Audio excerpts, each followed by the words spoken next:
sobre a carta que ele escreveu aos Romanos. Então eu coloquei aqui no slide algumas coisas que nós vamos trabalhar, e aí fica livre perguntas, intervenções. Levanta a mão e a gente vai também. Correções, que vocês sabem mais do apóstolo Paulo do que todos os outros fiéis, porque o padroeiro querido de vocês com muita alegria ostentam este título, paroquianos de São Paulo Apóstolo. Então, como o padre falava, setembro, o mês da Bíblia, da igreja aqui no Brasil, o mês escolhido por causa de São Jerônimo, dia 30, seu falecimento, a sua memória litúrgica. Ele foi um grande estudioso, um grande amante da Sagrada Escritura, e aí por isso se convencionou aqui no Brasil o mês de setembro, o mês da Bíblia. Em outros países varia a data, o mês que é setembro. Inclusive na igreja do mundo inteiro, e normalmente quando cai vocês estão sempre aqui na festa do padroeiro, é o terceiro domingo do tempo comum. O Papa Francisco instituiu como o domingo da palavra de Deus, né? Mas do ponto de vista pastoral, aqui no Brasil a gente tem essas duas celebrações. Terceiro domingo do tempo comum e também um mês inteiro, setembro, mês da Bíblia. Foi convocado pelo Papa Francisco e o Papa Leão está dando continuidade ao Jubileu da Redenção, Ano Santo, cujo tema é justamente Peregrinos da Esperança. E no Brasil, o tema do mês da Bíblia para este ano é A Esperança Não Decepciona. Um trecho da carta de São Paulo, né, à comunidade cristã de Roma. Esse texto muito famoso, A Esperança Não Decepciona. Então, qual é o nosso intuito aqui hoje? Em um desses encontros, né, em alguma reunião, o padre Manuel José, ele mostrava o subsídio que vocês vão usar aqui no mês de setembro, que já está se aproximando para os encontros. E teve essa feliz ideia de antecipar, porque por vezes a gente faz as formações em setembro e aí não dá tempo de colocar na prática. Então, foi muito bem pensado, agora no final de agosto, para que em setembro se faça essa experiência que a gente chama da Lectio Divina comunitária, os grupos que vão meditar, estudar, mas sobretudo rezar a partir da palavra de Deus. Então, qual é a nossa intenção nesta noite? É justamente oferecer algumas pistas para o estudo da carta de São Paulo aos Romanos. Então, vamos fazendo assim, primeiro ponto, a comunidade cristã de Roma. São Paulo escreveu, ao menos as cartas que estão no cânon do Novo Testamento, ou seja, no conjunto, possivelmente 13 cartas, 14, se contarmos com a carta aos Hebreus. Essas cartas, também chamadas epístolas, elas se dirigem a um público diverso. Ora é a uma pessoa, por exemplo, como quando ele escreveu a Tito, ora é a uma comunidade, como quando ele escreveu aos Romanos. Só que a primeira característica é, São Paulo, ao dirigir-se aos Romanos, ele não se dirigiu a uma comunidade fundada por ele. Em São Paulo nós sabemos, ele é um homem de muitos aspectos, né, multifacetado. Ele escrevia, mas ele era um grande evangelizador, ensinava, viajava, um grande evangelizador e também um grande formador de comunidades. Muitas comunidades, ou melhor, todas, com exceção da comunidade dos romanos, a igreja de Roma foi fundada por Paulo. Foi no seu labor missionário, ele passava ali, porque a maneira de operar é justamente esta. Evangelizava primeiro os judeus, aqueles que aderiam à fé em Cristo, criavam esta consciência, formar um novo Israel, um novo povo de Deus, e a partir dali ia se reunindo. A princípio ainda ligado à religião antiga, o judaísmo, só mais à frente é que vai ter assim, uma certa autonomia. Mas o interesse de São Paulo era justamente este. Não era, diríamos assim, passar uma informação e depois seguir viagem, mas era comunicar uma alegria, o Evangelho, e que as pessoas crendo, vivendo a partir de Cristo, em nome de Cristo, pudessem se organizar desta nova maneira de existência das comunidades. A igreja começou assim, pequenas comunidades que se foi formando ao longo da evangelização. Os romanos são os cristãos que estão em Roma, que era a cidade mais importante, pois era o coração do império. No século I, quando Jesus veio ao mundo, Roma tinha atingido um esplendor tamanho. Tem aquela expressão interessante, né? Todos os caminhos levam a Roma. Roma tinha uma malha viária. Roma, o imperador tinha conseguido estabelecer a chamada paz romana, Pax Romana. E o mundo vivia relativamente em paz. E Roma era... o Império Romano se estendia pelo mundo conhecido e a capital deste império era justamente a cidade que lendariamente foi fundada, né, por Rômulo e Remo, os dois irmãos. Lá tinha uma colônia de judeus, não havia ainda cristãos. Há quem diga, se você pegar a Bíblia Ave Maria, aquela edição de estudo, ela vai ser uma possibilidade é que o Evangelho foi levado para a cidade de Roma a partir daquelas 3.000 pessoas que se converteram no Pentecostes. Lembram que tinha pessoas de várias procedências? Talvez alguém dali estava em Roma e levou a boa nova de Jesus, mas não sabemos ao certo quem foi que foi o primeiro cristão, né, a pisar no solo de Roma.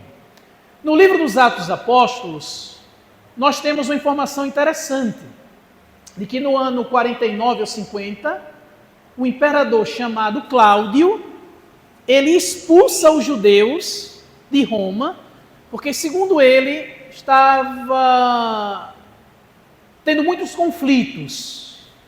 E diz assim, depois um historiador, Suetônio, diz assim, por um tal de Crestos.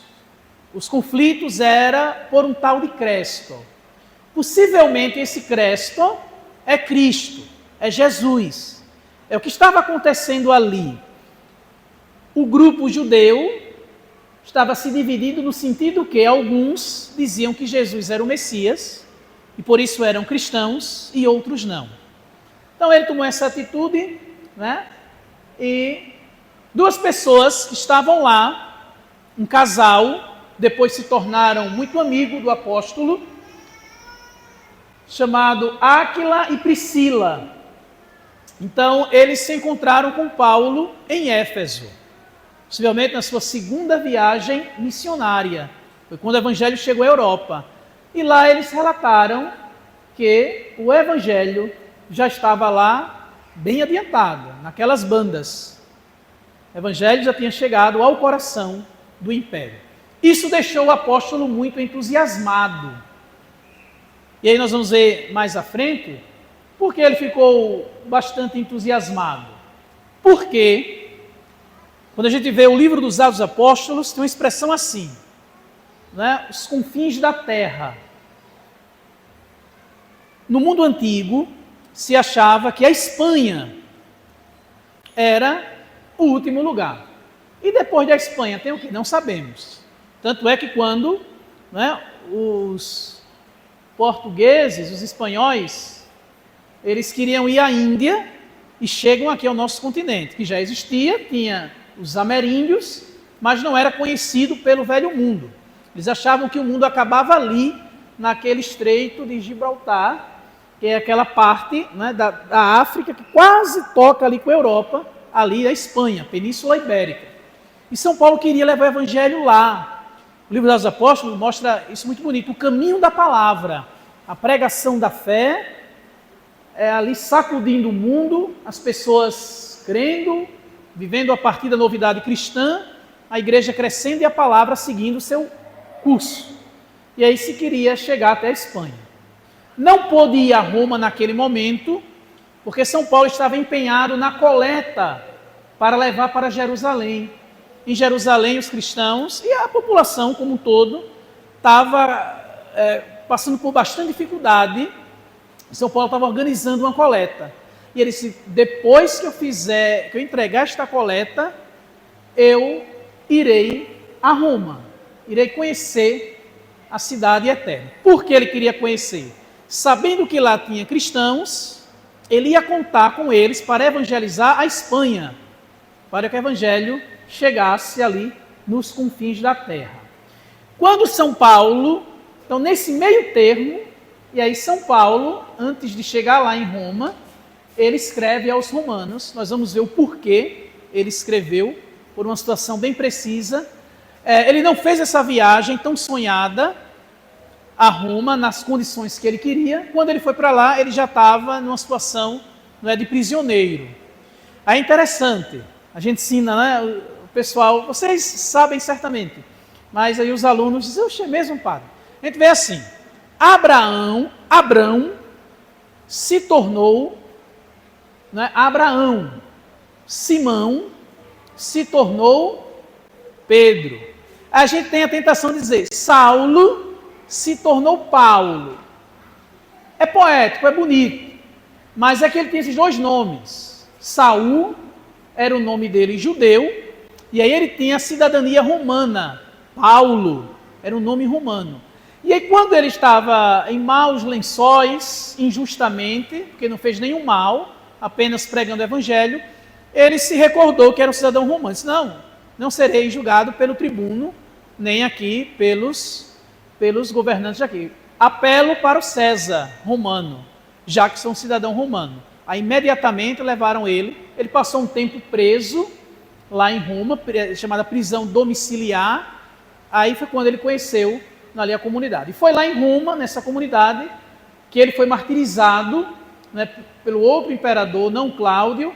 Depois de Cláudio, o outro imperador abrandou a situação, eles puderam ir para lá, mas depois houve uma outra perseguição com Nero. Essa perseguição foi sangrenta, e aí São Paulo morreu, como nós sabemos, degolado, ao fio da espada. Então vejam, foi nessa igreja, essa comunidade de Roma, que os dois grandes apóstolos, evangelizadores, como diz o formulário da missa, eles regaram a igreja de Deus com o próprio sangue. Pedro e Paulo assim foram martirizados nessa igreja. Então é esta a relação que São Paulo tinha com esta igreja. E aqui ele conhece muitas pessoas. Nós vamos ver que no final da carta, ele faz uma lista de tantas pessoas que ele conhecia, que era daquela comunidade. Possivelmente era uma comunidade bem numerosa. Famosa, de certa forma, em que sentido? Porque ali na região foi aquela comunidade que evangelizou. E ele louvava a fé desta comunidade, o empenho de viver a fé, e que já era conhecida, assim, muito ilustre, aquela comunidade. Ok? Então esta é a comunidade de Roma, a qual São Paulo se dirige. Então aqui, ele diz, espero encontrar vocês da passagem quando eu for aqui à Espanha. Ele próprio diz na carta que ele escreveu. Para a gente ter uma ideia aqui, aqui nós temos a Judéia, era o lugar de Paulo, é o lugar em que o Verbo se encarnou. Ele foi fazendo aqui as primeiras viagens por aqui, aqui na Macedônia, Acaia, de Coríntio, por aqui. Então, veja, ele por aqui queria chegar aqui, na Espanha. E aí passaria por Roma para chegar lá, ok? Tem um mapa aqui que dá para a gente visualizar bem. Ele pensou assim, o Oriente já está evangelizado, agora a gente precisa ir mais longe, precisa ir ao Ocidente. Ele, como nós sabemos, fez as 3 grandes viagens missionárias, há a possibilidade de uma 4ª viagem, ou talvez a 4ª seja a última já em que ele foi a Roma. Então podemos passar. Então, quem escreve, escreve alguém e escreve em algumas circunstâncias. É comum dizer assim: as cartas de São Paulo, elas são ocasionais, são escritos ocasionais. O que significa isso? Ele não pensava em escrever um livro para publicar, ele não pensava em escrever assim um tratado, mas quando ele escrevia, era por uma necessidade pastoral. Era alguma situação que estava acontecendo ali e que exigia dele um ensinamento, uma palavra que pudesse iluminar. Então, acontece o mesmo com a carta aos Romanos. E aí a gente chama assim, o contexto vital. Qual é o contexto vital da carta? O que é que estava acontecendo lá? Primeiro ponto, a carta, ela é autenticamente paulina, ou seja, não se tem dúvida que foi São Paulo quem escreveu. Todavia, ele não pegou na pena. Interessante que no mundo antigo existia a figura do amanuense, que era a pessoa que escrevia. E quem fez esse serviço para Paulo, você encontra aí em Romanos 16, versículo 22, foi Tércio. Foi Tércio que escreveu. Lembram aquele filme? Tem aquela atriz famosa, Central do Brasil, que as pessoas que queriam se comunicar com os parentes aqui do Nordeste não sabiam escrever, né? Tem aquela cena clássica do rapazinho que chega lá e vai transmitir a mensagem, ela escreve e envia. Né? No mundo antigo existia esse recurso. São Paulo sabia se inscrever, mas ele se valeu, né, no caso, para escrever aos romanos do trabalho de Tércio. A comunidade cristã de Roma é a destinatária da epístola. Ele está escrevendo a cristãos, né, ali da cidade eterna. Porque parece óbvio, mas por quê? É tão interessante, a carta aos Colossenses, as versões mais antigas, não consta assim o destinatário, é meio que em aberto. E aí tem a grande pergunta, foi a igreja de Laodiceia ou foi a igreja dos Colossenses que o apóstolo escreveu? Essa aqui de certeza foi escrita, né, aos cristãos de Roma. E quando ela foi escrita? Provavelmente no inverno do ano 56, 57, quando Paulo está em Corinto. Paulo passou certo tempo lá em Corinto. Corinto é aquela comunidade que pegava fogo, muitos problemas tinha em Corinto. Foi de lá que São Paulo escreveu. E aí eu trouxe aqui o que diz um estudioso chamado Antônio Pita, que vai nos ajudar a entender mais um pouco desse contexto. Ele diz assim: a carta não nasceu no escritório. Ela não é uma reflexão puramente teórica sobre Deus e sobre o homem, mas é ditada, como todas as cartas paulinas, para abordar situações contingentes, mas importantes na comunidade de Roma. Ou seja, nas comunidades de Roma, nos pequenos núcleos que formavam a igreja de Roma. É uma carta ocasional. Ela foi escrita enquanto ele estava na cidade de Coríntio, pouco antes da sua partida para Jerusalém, para concluir a sua terceira e última viagem missionária. E aí, nessa carta, São Paulo vai dizer da sua intenção, de depois de levar a coleta para os pobres de Jerusalém, ser auxiliado pelos romanos para a evangelização da Espanha. Só um detalhe, parece que essa coleta não foi muito bem vista pelos que seriam os grandes beneficiados. Né? Teve um probleminha, possivelmente porque ainda tinha um pouco daquela ideia do judeu e pagão, ainda tinha algumas rixas. Na comunidade de Roma vai haver também, como nós vamos ver agora, mas a situação se inverteu. Vamos lá, Denis. Veja. Paulo escreve a uma comunidade que está em plena vitalidade. Ele diz, porque em todo o mundo é preconizada a vossa fé. Depois, mais à frente, diz, a vossa obediência se tornou notória em toda parte. Obediência à fé. Nós vamos ver, ele chama a obediência da fé. Então era uma igreja certamente muito viva, uma igreja que estava caminhando e era modelo para as outras. Como quando ele escreveu, nós vimos esses dias, né, aos Tessalonicenses, ali na Macedônia, aquela comunidade era exemplo, era uma comunidade que estava sendo perseguida, né, pelos judeus, mas estava firme na fé. Naquela região era a comunidade de Roma, que se destacava assim na vivência da fé cristã. E aí veja o que aconteceu. Antes da gente ler aqui esse parágrafo, aí qual foi a questão que estava acontecendo lá, e aí a gente vai entender tudo que São Paulo escreveu na carta. Foi assim. Vocês lembram do Concílio de Jerusalém, Atos 15? Era um impasse. O concílio veio para resolver esse impasse. No começo da igreja, né, quando a igreja ainda estava ali dando os primeiros passos, as pessoas ou eram judias ou vinham do paganismo. E aí se tornavam cristãos. O judeu é aquele que faz parte do povo de Deus, da primeira aliança, e aí reconhece Jesus como Messias. O pagão, como a gente chama assim do modo geral,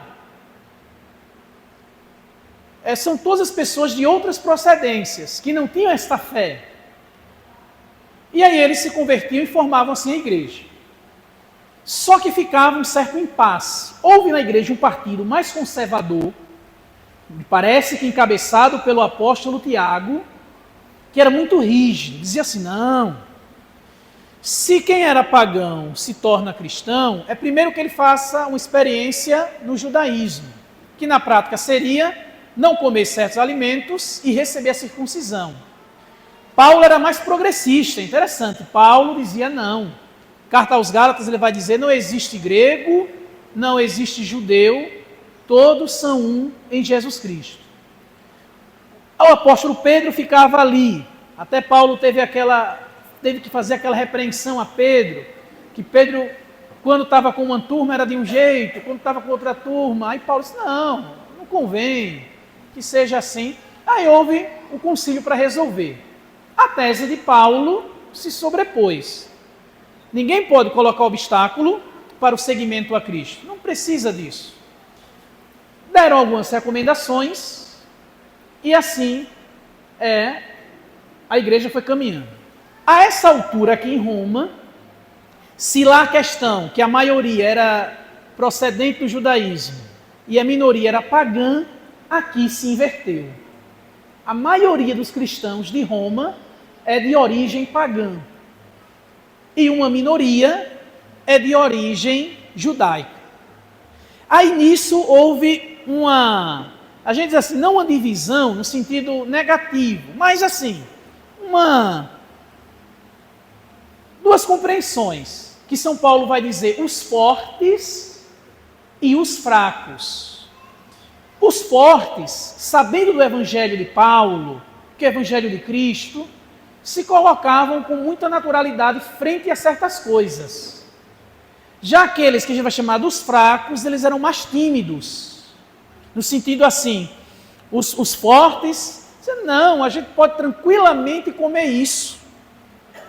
Tem nada não, gente. A vinda de Cristo, isso tudo ficou caduco. Não, esses calendários. E eles com muita liberdade viviam a fé nesse sentido. Não presos a estruturas do passado. Que nunca foi o passado deles, que eles nunca foram judeus, né? Mas outra turma já ficava muito sensível. Ah, não, isso não pode. E nisso ficou. E aí São Paulo foi chamado para ajudar nessa questão, por meio da sua carta, por meio do seu escrito. Queria fazer também depois pela sua presença, para dizer, não é assim, calma gente, a gente precisa resolver isso. Porque aí ficou a pergunta, e a lei antiga serve para alguma coisa? E a circuncisão serve para alguma coisa? E aí ficou esse impasse, e aí São Paulo vai ensinar eles. Então veja, uma carta tão bonita, tão bela, ela nasceu para responder esse impasse. E aí o Espírito Santo levou São Paulo mais ainda. Ele não respondeu assim, veja que interessante, pode isso sim, e isso não pode. Isso pode, isso não pode e ponto final. Não. Ele foi discorrendo, foi uma maravilha, como nós vamos ver, que é a carta que se diz assim, é o coração, não é todo o Evangelho Paulino, mas é o coração da doutrina de São Paulo. Por exemplo, na carta a gente não vê muito, sabe o quê? Paulo falar sobre a segunda vinda de Cristo, ele falou aos Tessalonicenses. E a gente em outros aspectos não vê muito presente nessa carta, mas todavia ela tem assim, ela não é tudo, mas é o coração do ensinamento do apóstolo. É a carta que foi mais comentada na história. Foi a carta que também a partir das leituras que foram feitas dela, gerou muita confusão no sentido de compreensão. Por exemplo, Santo Agostinho, que nós celebramos um dia desse, ele se converteu ouvindo um trecho da carta aos Romanos. Que interessante, capítulo 13, quando diz assim, a noite já está avançada, o dia vem chegando, deixe de lado as ações das trevas e vista-se das ações da luz, revista-se de Cristo. É na carta aos Romanos. Ele já conhecia muita coisa, mas ficava ali no meio do muro. Foi no dia que aquela palavra gritou dentro dele, foi a carta aos Romanos. Foi ele quem teorizou aquilo que a gente aprende com tanta facilidade hoje, Santo Agostinho lendo São Paulo, o pecado original, como nós vamos ver. Foi também a carta que foi o pivô da reforma protestante, foi uma leitura que Lutero fez da carta aos Romanos, que virou a cabeça ali dele. Então é a carta muito comentada, é o escrito mais comentado depois dos Evangelhos no Novo Testamento, é a carta aos Romanos. Ela é muito importante, né, na vida da fé. Então esses dois grupos, deu para entender? O grupo dos fracos e o grupo dos fortes. E lá na frente vai refletir bem presente aí nas cartas. Está dando para acompanhar? Dando para entender? Tem alguma dúvida? Alguma pergunta vocês querem fazer? Então vamos prosseguir. Sabendo disto, antes de entrar na carta propriamente dita, vamos pensar sobre a estrutura. Tudo tem uma estrutura, as vigas, as partes, a igreja tem a estrutura, o presbitério, a nave, a carta do apóstolo também. E é unânime a divisão estrutural da carta. A carta ela tem uma introdução, que começa no capítulo 1, versículo 1, e vai até o capítulo 15. É a introdução.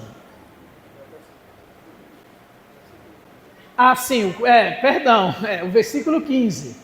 Versículo 1 ao versículo 15, no capítulo 1. Depois nós temos o corpo da carta, que ele é dividido em parte doutrinal ou dogmática e parte parenética ou parte moral. Do capítulo 1, versículo 16, até todo o capítulo 11, nós temos a parte doutrinal. Que aí eu resumi assim, o Evangelho de Jesus Cristo. Paulo vai esmiuçar. A segunda parte, 12 ao capítulo 15, versículo 12, chamamos aqui de identidade cristã, ok? Então nós temos aqui o corpo do texto, o miolo. A parte doutrinal, poderíamos dizer assim, Paulo nos diz no que devemos crer. A parte moral, Paulo nos diz o que devemos fazer. Uma distinção que ajuda a compreender. Os mandamentos, aí entraria aqui na parte moral. Os dogmas, aí entrariam aqui nesta parte, primeira parte doutrinal. E por fim tem a conclusão, capítulo 15, versículo 13, até o fim. Para que o escrito seja uma carta, é interessante, tem alguns critérios básicos. É que alguém escreva para alguém e escreva algo. Aqui nitidamente aparece isto. São Paulo é quem escreve, escrevendo para alguém, escrevendo algo. A carta aos Hebreus, por exemplo, não sabemos quem escreveu. Lá não diz, eu, Paulo, apóstolo de Jesus Cristo, estou aqui escrevendo aos cristãos, né, vindos do judaísmo aos hebreus. Não diz. Até então, não é tanto uma carta, porque faltam alguns elementos. É uma grande homilia. Vocês sabiam? A carta aos Hebreus é uma grande homilia, que foi registrada justamente pelo amanuense. Registrou ali a carta, a gente chama carta aos Hebreus, mas sabendo disso. Aqui tem uma divisão menor com os títulos, vocês têm acesso. São subdivisões, sobretudo na parte doutrinal e na parte moral, nós vamos tendo aqui essas situações. É interessante, eles perguntaram sobre isto aqui, ó, o que fazer, mas Paulo só se sentiu confortável e na condição de responder isto, depois que ensinasse isso aqui de cima. Você poderia dizer, eita, São Paulo, o Senhor arrodeou muito para chegar ao miolo, mas era para que fosse bem entendido. O que eles deveriam fazer e o porquê iriam fazer foi precedido por esta longa e belíssima explicação do que eles deveriam crer, ok? Até dá para a gente perceber que a primeira parte da carta é muito longa, do capítulo 1 até o 11.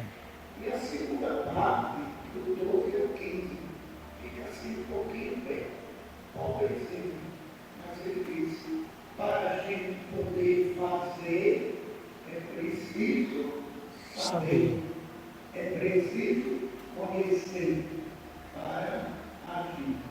Para agir, ele fez um caminho bem longo de aprofundar os temas para que pudessem as pessoas agir, sabendo, conhecendo, dando a razão por que agir assim, desse modo.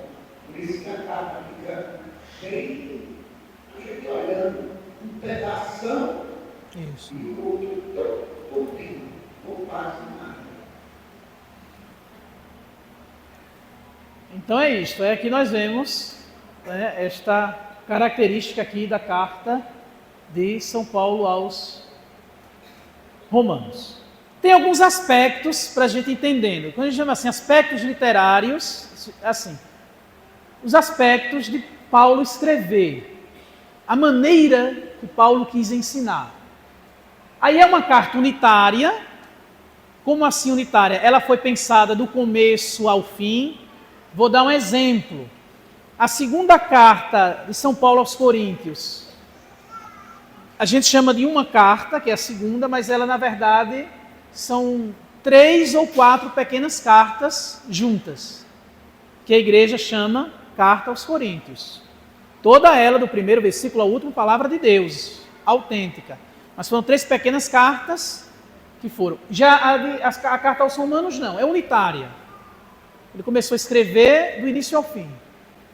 Talvez pudesse ter tido um acréscimo, capítulo 16, ali, algumas que parece ter 2 finais, mas a opinião majoritária é que ela é unitária.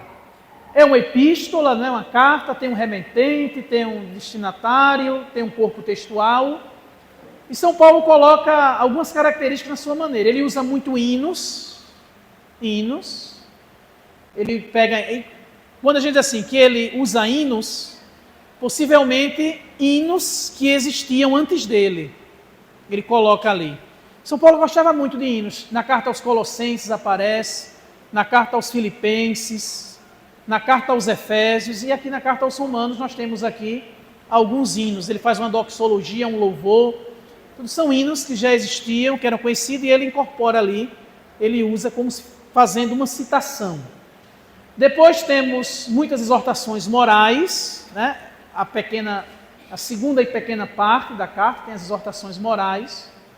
O capítulo 6, possivelmente, era uma homilia batismal, ele incorporou, possivelmente feita por ele incorporou, ele deve ter usado aquilo em outro lugar, e na carta ele colocou, é dele.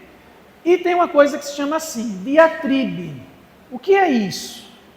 É uma maneira que os antigos tinham de falar, e é como se eles criassem um personagem fictício para dialogar. Compreendem?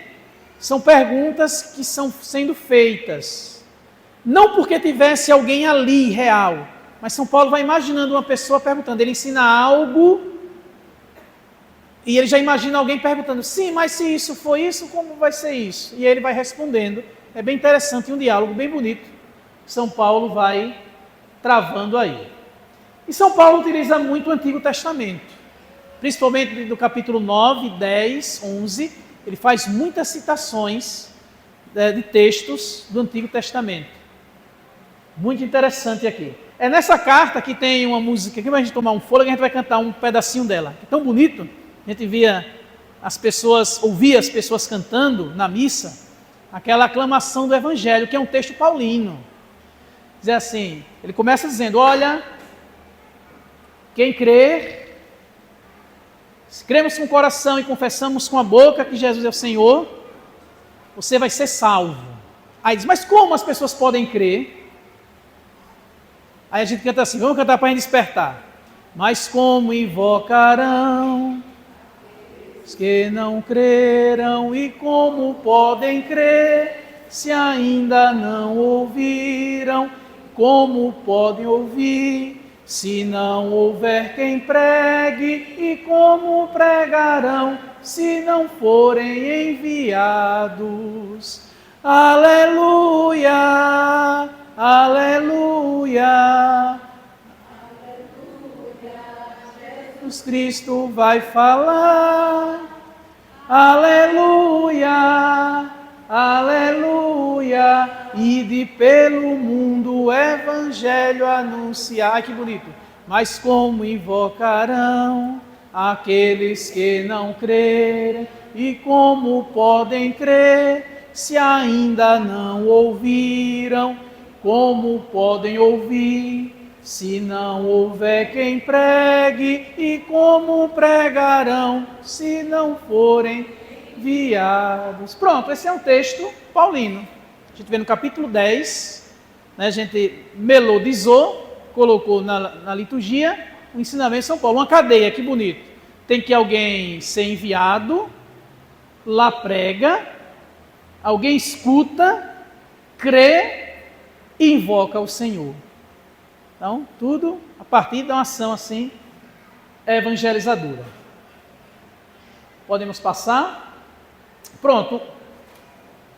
Eu chamei aqui do argumento central de São Paulo. Não foi eu que inventei, vi nos mais sábios que apresentam. O que seria isto? O núcleo, o miolo da primeira parte.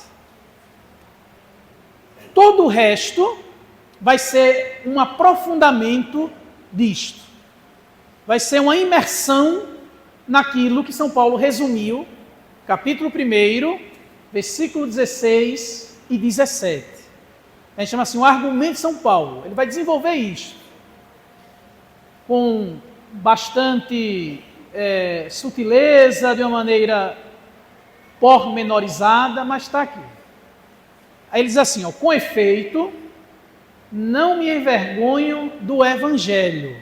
Evangelho, a boa nova, o anúncio. Pois ele é uma força vinda de Deus para a salvação de todo o que crê.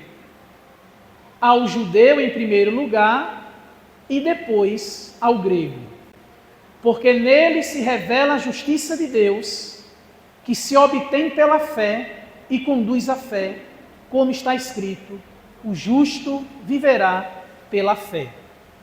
São Paulo está respondendo àquela questão dos fracos e dos fortes, que a melhor maneira de se relacionar com Deus é viver na justiça.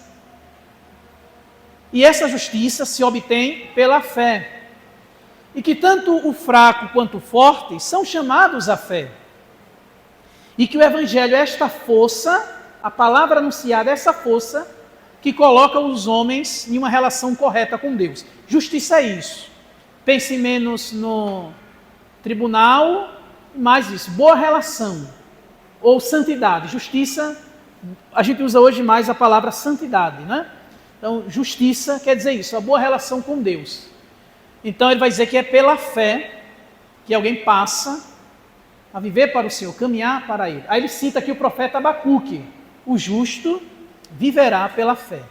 Então, São Paulo vai dizer isso. Olha, em outras palavras é isso. Não importa se você é judeu, se você é grego. Se você tem uma sensibilidade mais fraca ou se você tem uma sensibilidade mais forte. Importa que você caminhe na fé com Cristo. Creia no Filho de Deus. E aí você vai viver uma boa relação com o Senhor. Então esse é o miolo, né, desta primeira parte. E aí eu fiz uma opção de não pegar esses textos aqui. Por quê? Para que vocês leiam eles nos encontros e façam, a comunidade faça, né, o seu aprofundamento. Aí eu vou trazer alguns pontos apenas, quase todos da primeira parte.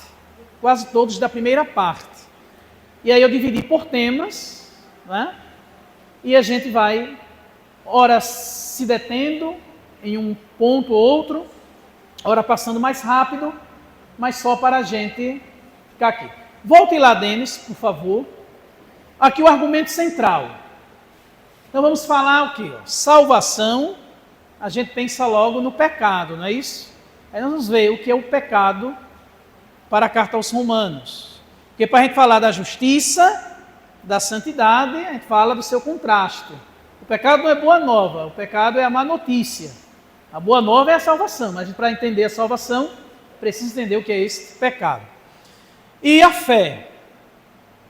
A fé. Então, esses temas nós traduzimos em que sentido, né? A fé não é uma fé no sentido vago, é uma fé em Jesus, embora não apareça aqui. O nome Cristo é interessante, mas a gente vai ver, então a gente dividiu assim alguns temas. Falar um pouco sobre o pecado na carta aos Romanos, que vai nos possibilitar falar da justiça, vai falar do Redentor, que é Cristo. Tem um aceno à igreja, né? Vocês vão estudar a igreja no mês que vem. A gente já vê hoje um pouquinho como é a igreja para São Paulo.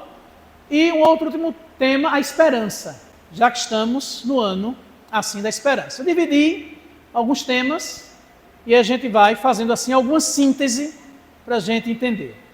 Podemos prosseguir? Tem alguma pergunta, alguma colocação, alguma correção? Podemos ir, Sâmia? Muito bem. O pecado, palavra feia, a gente só fala dele para dizer que ele justamente foi derrotado. É interessante que São Paulo fala no singular. Aí tem um detalhe, gente. Quando João Batista vê Jesus, ele diz assim: eis o Cordeiro de Deus que tira o pecado do mundo. Né? Repara que está no singular. É porque o que quer dizer essa palavra? O pecado é a força que leva os homens para longe de Deus. Tem a força da gravidade que puxa para baixo. Então o pecado seria isso. Na cabeça aqui de Paulo, não é uma pessoa, não é um bicho. Mas não é uma ação. A ação está no plural. São as transgressões, os pecados. Mas São Paulo fala assim, a força do pecado, o corpo do pecado. É aquilo que nos coloca longe da presença, da comunhão com Deus, essa força. E aí, veja que interessante. Uma das perguntas dos fortes e os fracos era: para que então existiu a lei antiga? Aí São Paulo diz, olha, quem tem a lei e quem não tem a lei, todos são pecadores.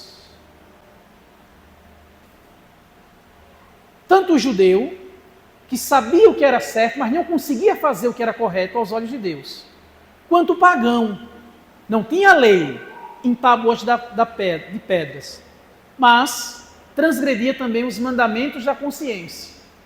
Aí o que é que ele vai chegar?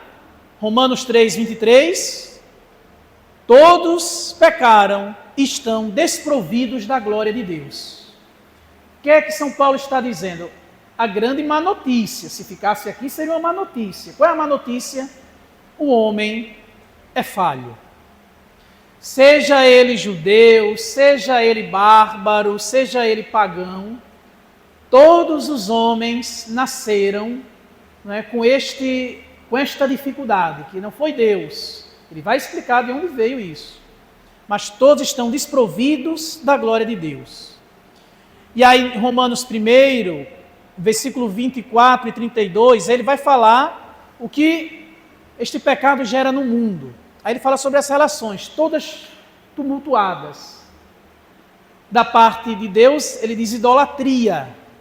Os homens reconhecem falsos deuses, dão lugar e importância ao que não é Deus. Do ponto de vista com o irmão, a injustiça. Aí roubos, toda sorte de imoralidade, tudo isso são as relações turvas, né? A injustiça. Pois ele vai dizer, este pecado, o que leva à morte espiritual. Lembra daquele texto? O salário do pecado é a morte. É um texto aqui, está lá, ó, capítulo 6, versículo 23. O salário do pecado é a morte. De onde veio tudo isso? De onde veio tudo isso? Aí a maravilha, São Paulo pensa em duas pessoas que não são apenas pessoas físicas, mas representam a coletividade. Cristo e Adão. A origem do pecado é onde? Adão. Aí ele vai dizer aquele texto famoso, pelo pecado de um, o pecado entrou no mundo. Ele vai mostrar que todos nós somos solidários com Adão. Formamos um só com ele. Por isso todos nós padecemos das mesmas dificuldades. Só muda o endereço, mas os pecados são quase os mesmos. O repertório não é muito grande não, né? Não é muito variado não. Todos nós estamos incluídos assim em Adão. Adão é um homem, podemos pensar, ou como uma figura literária, mas mais do que isso. Adão é o barro, é o filho da humanidade, somos todos nós. Aí a origem do pecado. Isso se chama o que? Pecado original. Olha, o Antigo Testamento não diz como foi. São Paulo aprofunda. Conta a história de Adão e Eva e da maçã, transgressão. Mas a ideia de um pecado original, uma falta lá que deixou tudo um tanto tumultuado, foi São Paulo que nos ensinou na carta aos Romanos. O pecado de um, né, que acarreta consequências para o todo. Tem esse texto muito bonito e muito verdadeiro, Romanos 7, 21, 24, o homem preso no dilema do pecado. São Paulo vai dizer assim, eu penso bem, desejo realizar o bem, mas só consigo fazer o mal. Não consigo fazer o bem que eu quero. E no final ele diz, infeliz de mim, quem vai me livrar deste corpo mortal? E ele diz, Jesus Cristo, nosso Salvador. Aí aqui está a boa nova. Se ficássemos apenas nesse slide, isso era uma má notícia. Verdadeira, mas uma notícia ruim.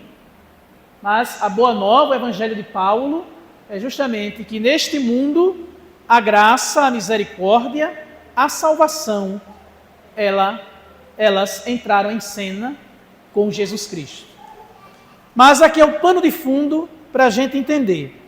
Aí veja como Deus é sábio. Romanos 9,32. São Paulo diz assim, Deus encerrou a todos, ou seja, permitiu que todos esses homens fossem desobedientes, para usar com todos de misericórdia. Veja que interessante. Deus permitiu o pecado para usar de misericórdia com todos. Isso é o Evangelho. São Paulo vai dizer, onde abundou o pecado, superabundou a graça. Isso é o Evangelho da salvação, né? Então, esta é a doutrina de Paulo sobre o mal no mundo. Não vem de Deus, não é fruto de Deus jamais. Os males, enquanto ações, nasceram da escolha ruim dos homens, e agora os homens pagam o preço das suas escolhas, né? Vamos passando. Então, o Redentor. Eu li a carta inteira para ver o que ele falava de Jesus, sobre Jesus.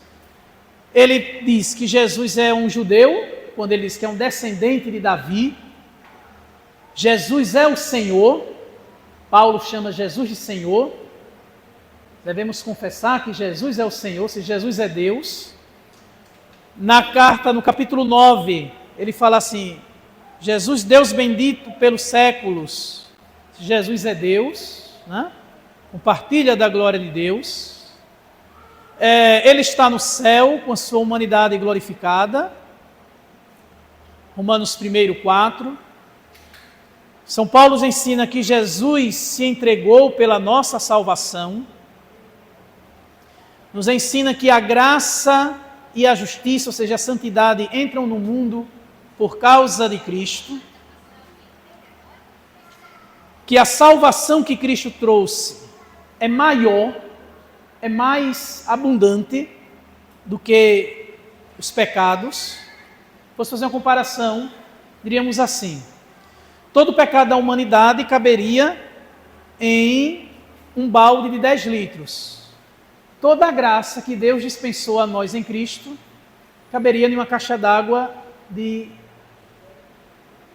10.000 litros. Ou seja, não tem proporção.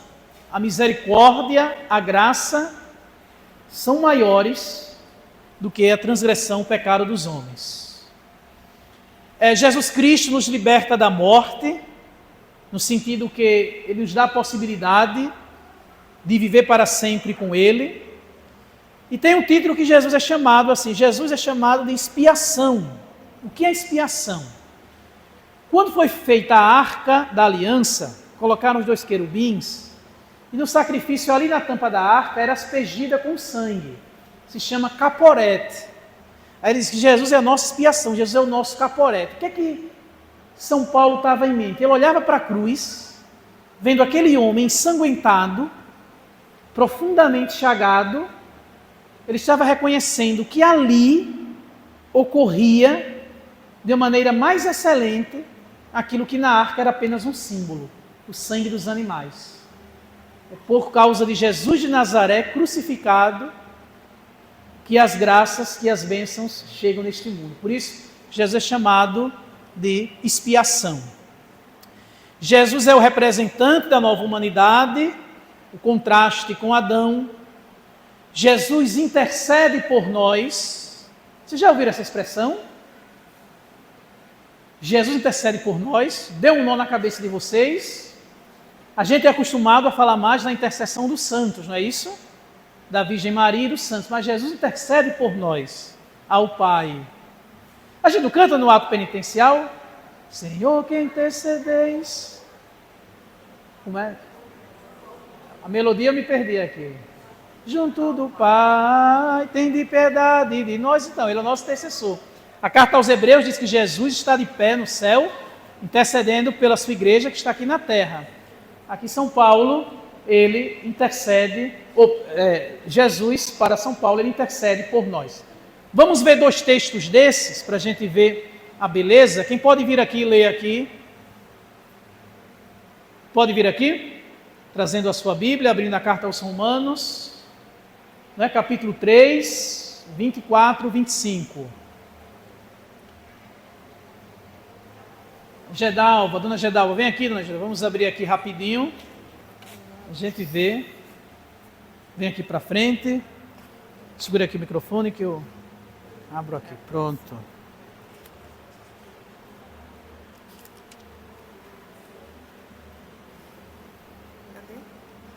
Pronto. 23, 25. Leia aí. Romano 3.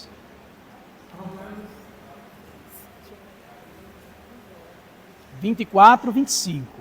Visto que todos pecaram e estão privados da glória de Deus e são justificados gratuitamente pela sua graça, em virtude da redenção realizada em Cristo Jesus. Ou seja, Jesus, o nosso Redentor. Todos alcançam gratuitamente nele a salvação. Aí continua. Deus os expôs publicamente como um instrumento de expiação do pecado por seu próprio sangue para os que têm fé. Pronto. Então, veja, Jesus diz assim, Deus o expôs publicamente, é a cruz. Aquele canto bonito, Ninguém te ama como eu, o Martim Valverdes, fez também inspirado no ensinamento da carta aos Romanos. São Paulo diz, vejam, a prova de que Deus nos ama é que quando ainda éramos pecadores, Ele nos deu seu Filho para a nossa salvação. Então, tudo isso na carta aos Romanos, nós vamos vendo essa doutrina tão bonita de que é a misericórdia de Deus que fala mais alto do que a humanidade. Então vamos amarrando aí para a gente não se perder. Primeiro ponto, o pecado existe no mundo, destrói a nossa vida. Segundo ponto, temos um Salvador, temos um Redentor. Jesus, o Filho de Deus que vem a nós e realiza a nossa salvação. Terceiro ponto Pronto, volta aí, Denis, por favor. Ainda falando sobre Jesus, volta aqui, por favor. Aí São Paulo diz assim, cremos naquele que dos mortos ressuscitou, Jesus nosso Senhor, o qual foi entregue por nossos pecados e ressuscitado para a nossa justificação, para a nossa santificação. É aquele texto que vocês também estavam cantando aqui, tão bonito, que a gente canta na missa dele, no dia do martírio dele, no ofertório, quem nos separará?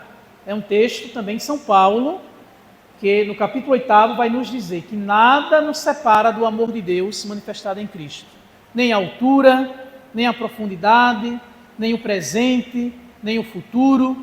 Criatura alguma poderá nos afastar do amor de Deus manifestado em Cristo. Ok? Passa aí.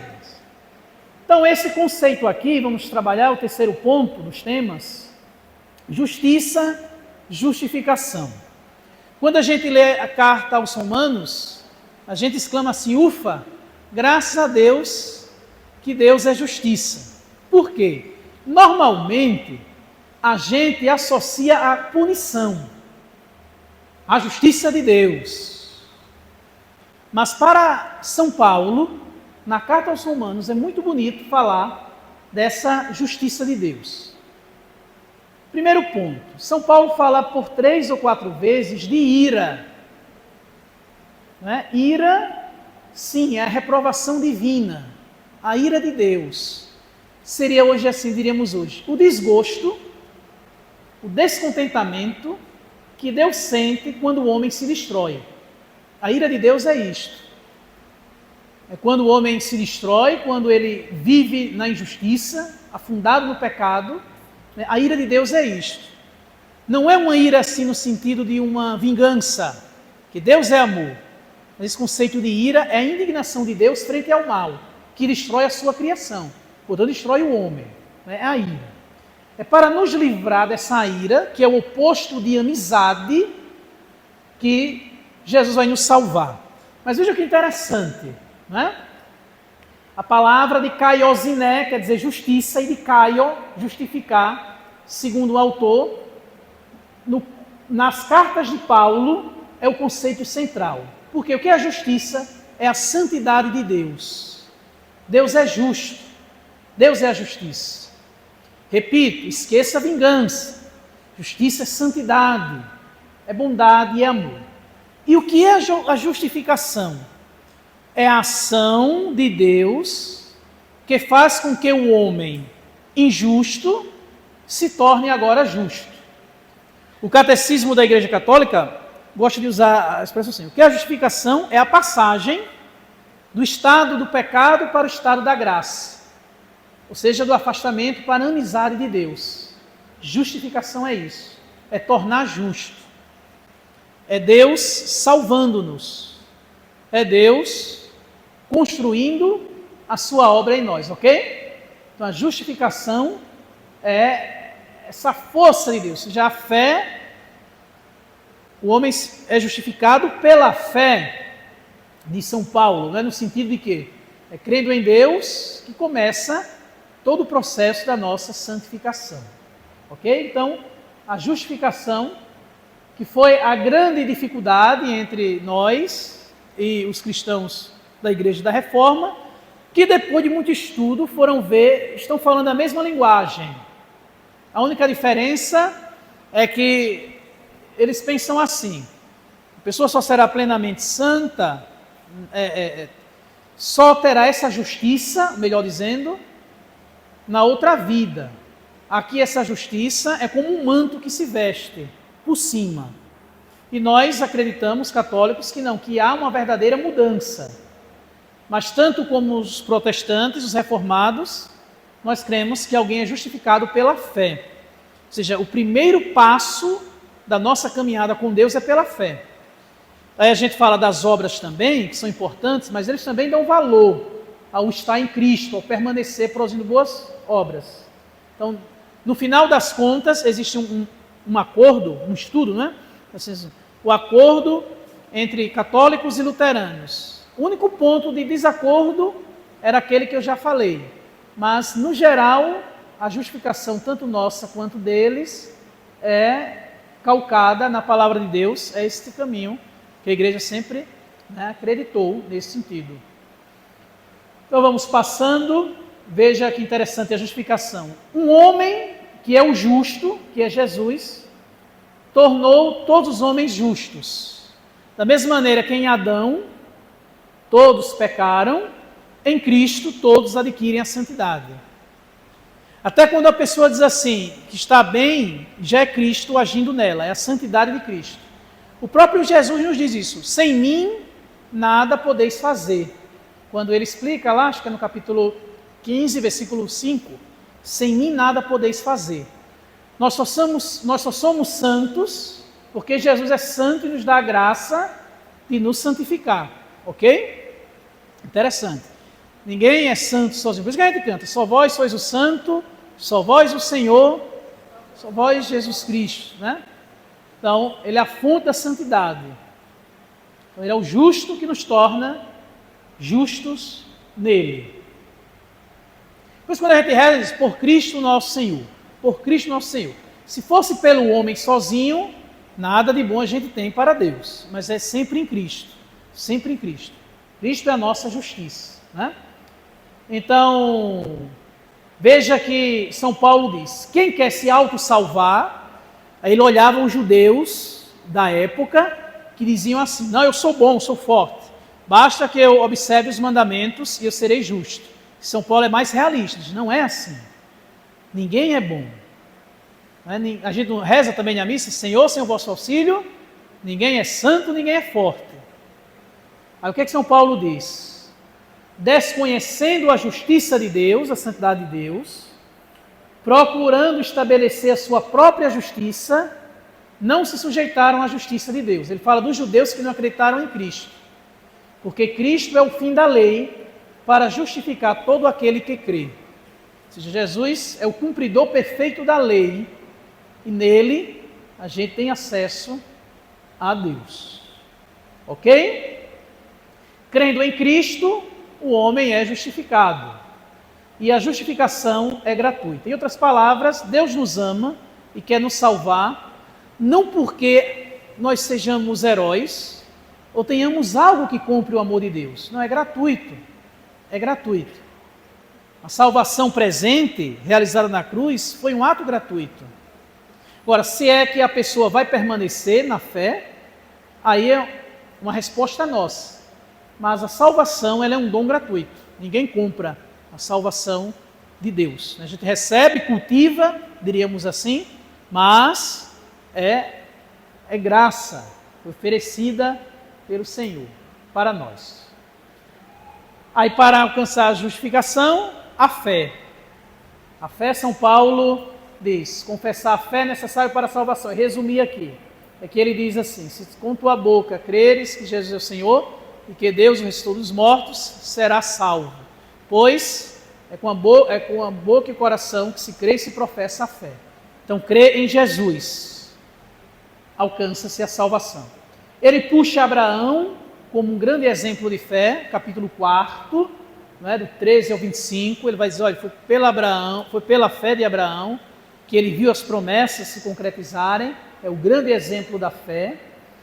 A fé é o início da vida do homem com Deus, né, justificação.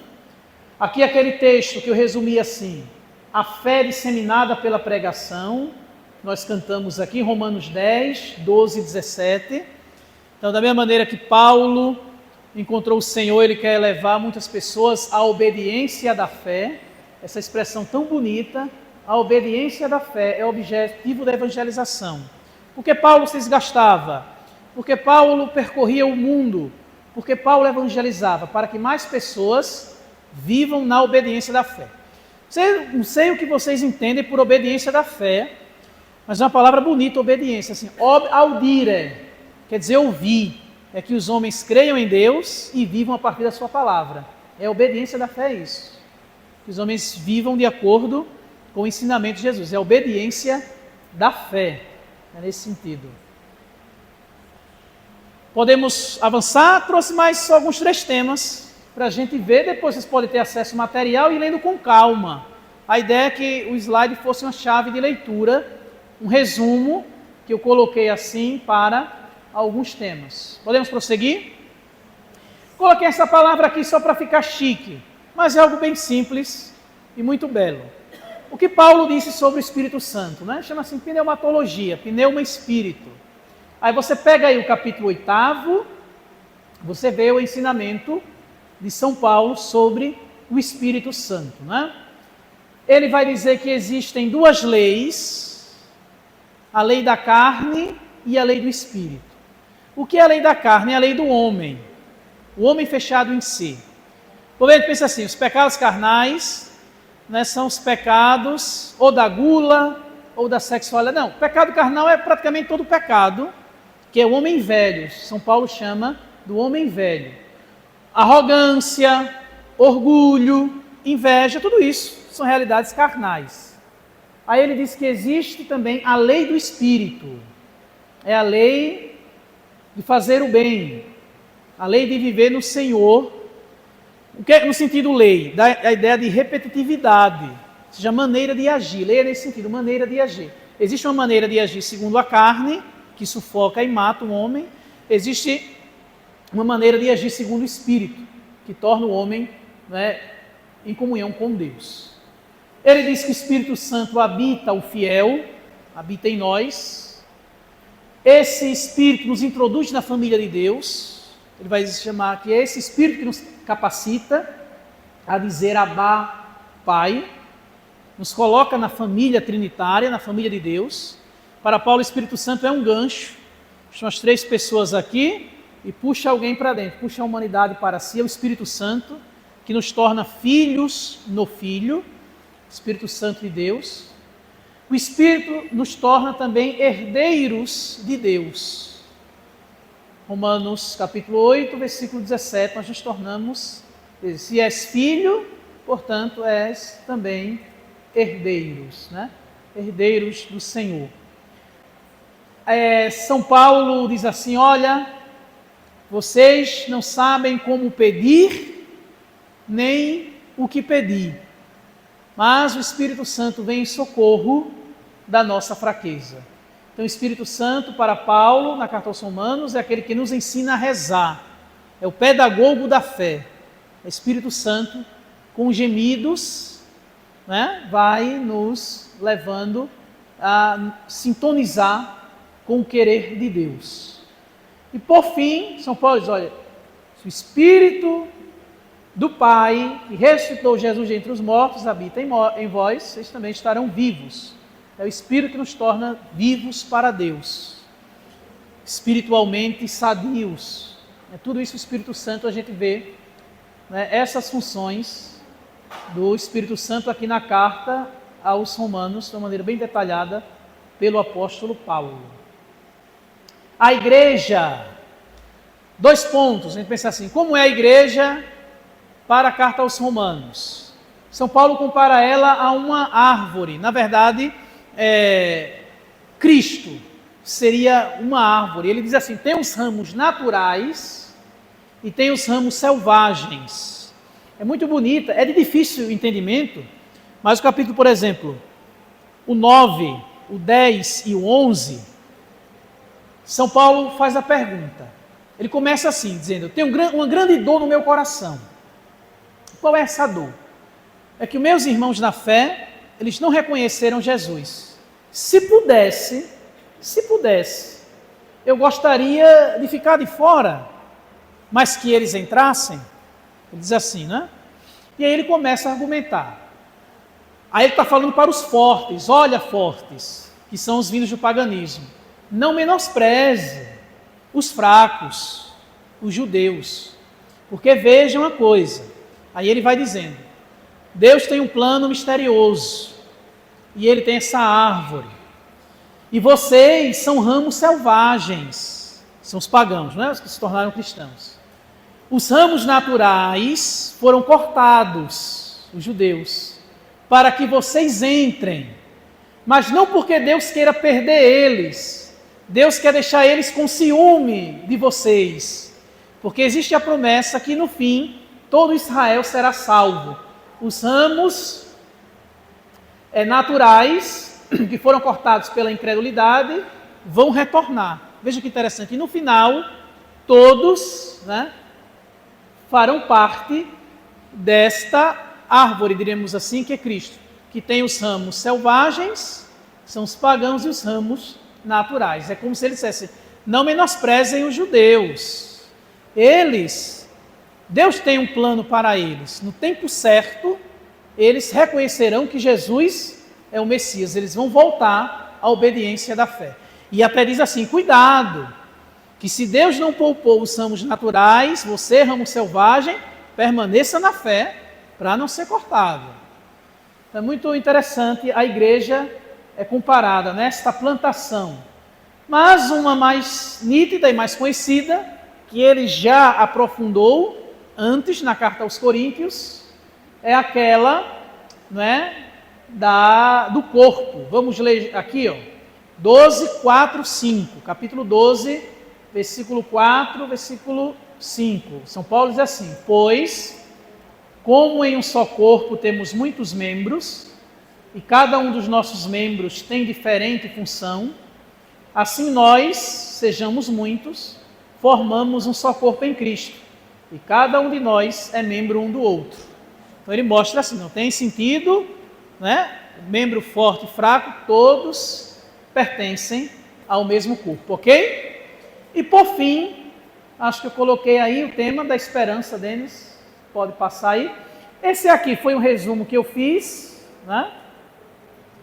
A parte doutrinal, melhor, a parte moral, São Paulo começa dizendo assim: não vos conformem com este mundo, mas se convertam, mudem de mentalidade. Quando se usa muito a palavra, né, a renovação carismática gosta muito da palavra metanoia, quer dizer isso, mudança de mentalidade, renovar o pensamento.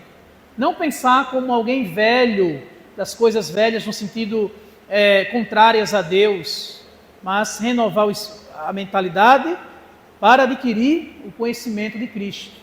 Então, toda essa parte ele vai falando, é tão bonito quando ele diz assim, o amor é a plenitude da lei, Romanos 3, 8. Ele diz, olha, as leis, aí ele vai dizer, Deus deu a lei, não mate, não roube, não faça isso, tudo se resume no amor. Ele diz, o amor é a plenitude da lei. Em cada mandamento tem uma porção de amor contido, diríamos assim. Então, quando a gente vive em Cristo, no amor, a gente cumpre também toda a lei. Aí ele vai dizendo. E por fim, a esperança, né? É uma virtude teologal. O que é uma virtude teologal? É um presente, vamos dizer assim, que é dado por Deus, ok? Por exemplo, uma pessoa, ela pode se treinar, ser muito paciente. Uma pessoa pode também se treinar, se exercitar, ser prudente.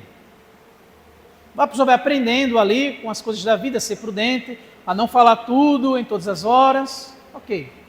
Mas a esperança é interessante. Ela é um dom. É Deus quem dá. Por isso é uma virtude teologal. A carta aos Coríntios, no capítulo 13, São Paulo vai falar fé, esperança e o amor, não é a caridade. Aqui no capítulo 5 ele fala dessa esperança. E como essa esperança chega? Olha o que ele diz. A esperança não engana, porque o amor de Deus foi derramado em nossos corações pelo Espírito Santo que nos foi dado. Então a virtude da esperança, ela existe em quem o Espírito Santo habita. Então assim, é o Espírito Santo que traz essa virtude da esperança. E por que essa esperança não engana? Porque ela é certa. Ela vem de Deus. E Deus é fiel. Deus nunca diz algo e desdiz. Tudo que Ele garante se cumpre. Então, a esperança é certa. Aí a gente pensa, a esperança e a expectativa. A expectativa humana, ela pode se cumprir ou não. Eu tenho a expectativa de que amanhã não chova, porque quero ir à praia, mas pode ser que chova. Agora, o que é esperança, o que é prometido por Deus, isso se cumpre. O que Deus promete e o homem nele espera, se cumpre. A nossa grande esperança é participar do reino de Deus. Tem as pequenas esperanças da vida, né, que nos mantêm firmes, são as esperanças pequenas, que vai nos empurrando, mas a grande esperança é justamente participar, não é, do reino de Deus. São Paulo diz assim também, somos salvos na esperança. Veja que interessante, né? Romanos 8, 24. Por que salvos na esperança? Porque a salvação, ela já aconteceu, mas ainda não totalmente. Interessante. Por que ela já aconteceu? Porque Jesus já morreu por nós, se entregou. A graça já abunda no mundo. Nós já recebemos o Espírito Santo, somos santificados, já vivemos, mas ainda não totalmente. E a esperança vai nos levar adiante. A esperança, ela tem dois inimigos, o desespero. Ninguém pode se desesperar da sua salvação ou do irmão. Você é a pior pessoa do mundo, sempre tem uma saída. O amor de Deus é maior do que a recusa humana. E ninguém pode viver assim na presunção, achar no sentido que já está totalmente salvo. São Paulo diz, nós somos salvos na esperança, nós devemos ter expectativa de ser salvo. A esperança, ela trabalha com algo que é difícil, mas que é possível. É difícil para nós, mas é possível para Deus. Então a virtude da esperança é que nos leva sempre a ir adiante. Veja, por exemplo, assim, uma pessoa perdeu a fé, não está indo mais à missa, está fraca ali na fé. A caridade já foi para o espaço. A pessoa está assim, uma chaga viva, com raiva. Mas o que é que faz essa pessoa? Aí a igreja, por exemplo, ia retomar o caminho. A esperança. Ela não perdeu de toda a esperança. É bem interessante. Esperança é falada tão pouco às vezes, mas é uma virtude muito essencial para a nossa vida da fé. São as três que pegam a gente assim, ó, e vai levando. Quando a gente chegar até Deus definitivamente, aí a esperança sai. Por quê? Não vai precisar mais da esperança. Porque a gente já alcançou aquilo que esperava. A fé vai embora. Por que a fé vai embora? Porque a fé dá lugar ao quê? À visão. Aí só a caridade fica. Tanto é que São Paulo, quando fala da esperança, fala também da caridade. O amor de Deus foi derramado em nosso coração. Mas a esperança é esse veículo. Quem perde a esperança vive triste. Muita enfermidade, assim, é uma perda da esperança. É uma perda da esperança. Quem quiser, assim, nesse ano se aprofundar sobre a esperança, leia aquela carta do Papa Bento XVI, que é esse título, Spe Salve. Aí ele diz, tantas pessoas que foram prensadas na vida, mas ficaram firmes na esperança. Ele diz, Santa Baquita, que é uma escrava, foi vendida, mas ficou firme. É uma carta muito bonita do Papa Bento XVI, que fala sobre a esperança nesse sentido, né? O Papa Bento XVI falava sobre a fé, o Papa Francisco falou sobre a fé, na verdade foi ele que ele concluiu o ano da fé. Então, as virtudes, a partir do ensinamento sempre de São Paulo. É um texto tão bonito que diz assim, que a criação geme em dores de parto. na expectativa, ou seja, na esperança da revelação dos filhos de Deus. Ou seja, o mundo que já sabe que está salvo, no sentido de que a promessa de Deus é transformar aqui no reino, espera, aguarda que isto aconteça. Então, até a criação, por assim dizer, ela tem uma esperança, né? Deus, já no finalzinho, é visto como o Deus da esperança. Que bonito assim, o Deus da esperança. Não é que Deus tem esperança, que Deus não tem tempo, é eterno, mas é o Deus que nos cumula de esperança, que enche o nosso coração de esperança. Lá no finalzinho, Romanos 15, versículo 13, diz o Deus da esperança. Como alimentar a esperança? Eu quero que vocês abram aí. E hoje vocês estão também fazendo um pouco disso. Abram aí, no capítulo 15, no versículo 4, tem algo que nos ajuda muito a manter essa esperança. Quem dá esperança é Deus, é a virtude teologal. Mas o que é que alimenta essa esperança? O que é que alimenta? Quem já abriu aí pode ler. A nossa irmã, ela vai ler aqui para quem ainda não achou. 15, versículo 4. É. É aqui mesmo, o 4. Não, o 4 é aqui. É, só o 4, né? Ora, isso. Ora, Tudo quanto outrora foi escrito para nossa instrução, a fim de que, pela perseverança e pela consolação que dão as Escrituras, tenhamos esperança. muito bem, então, a palavra de Deus, a Escritura, alimenta a nossa esperança. Tudo foi escrito para a nossa instrução, para aumentar em nós a esperança. E aquela recomendação tão interessante de São Paulo, 12:12. Sede alegres na esperança, pacientes na tribulação e perseverantes na oração. Alegres na esperança. Então, São Paulo é um homem de esperança. Ele, quando escrevia essa carta, tinha a pequena esperança, não no sentido de pouco importante, mas não a grande esperança, não é, do céu, mas tinha essa esperança de visitar os próprios romanos, de evangelizar. Ele não queria evangelizar aquela comunidade, porque ele sabia que ela já foi evangelizada.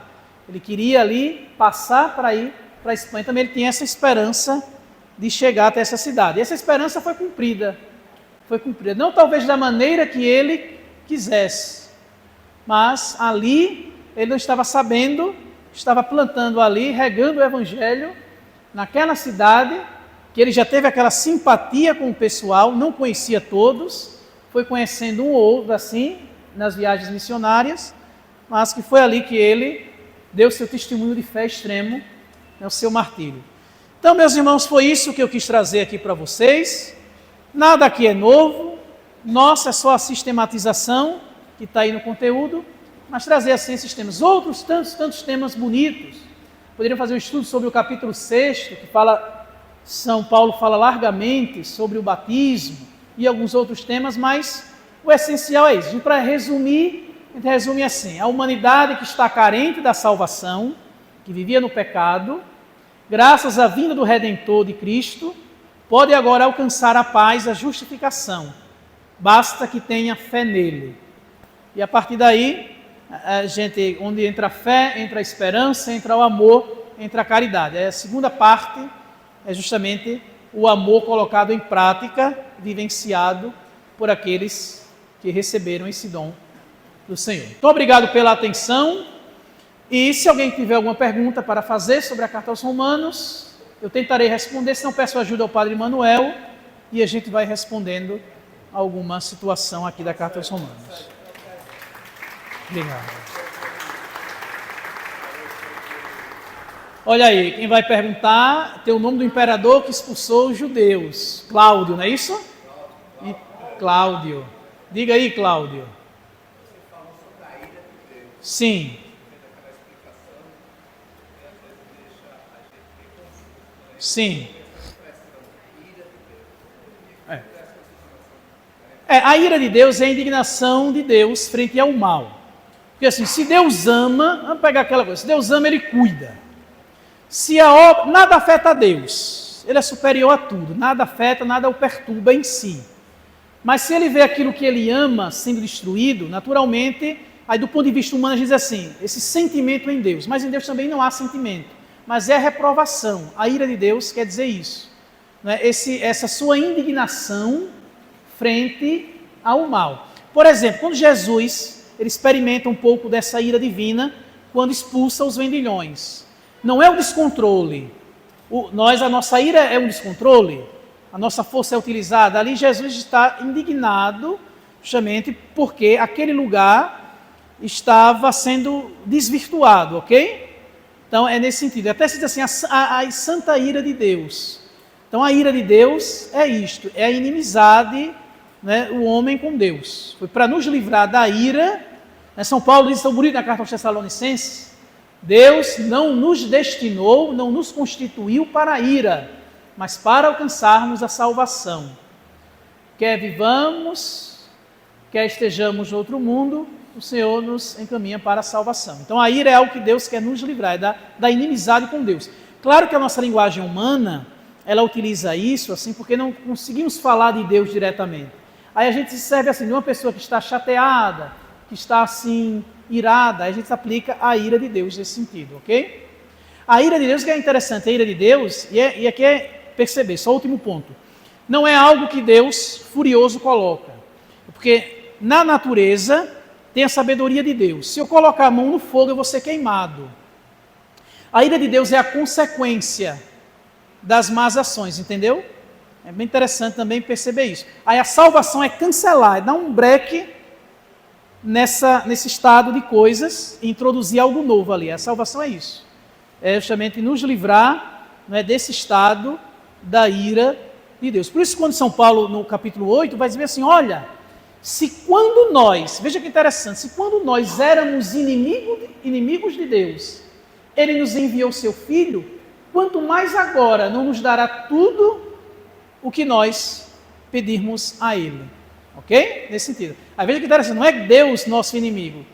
Fomos nós que nos tornamos inimigos de Deus. Interessante. Deus é sempre constante. É o amor. É o homem que quando se afasta, né, da ordem estabelecida por Deus, ele vive assim nessa ira. Pronto. O amor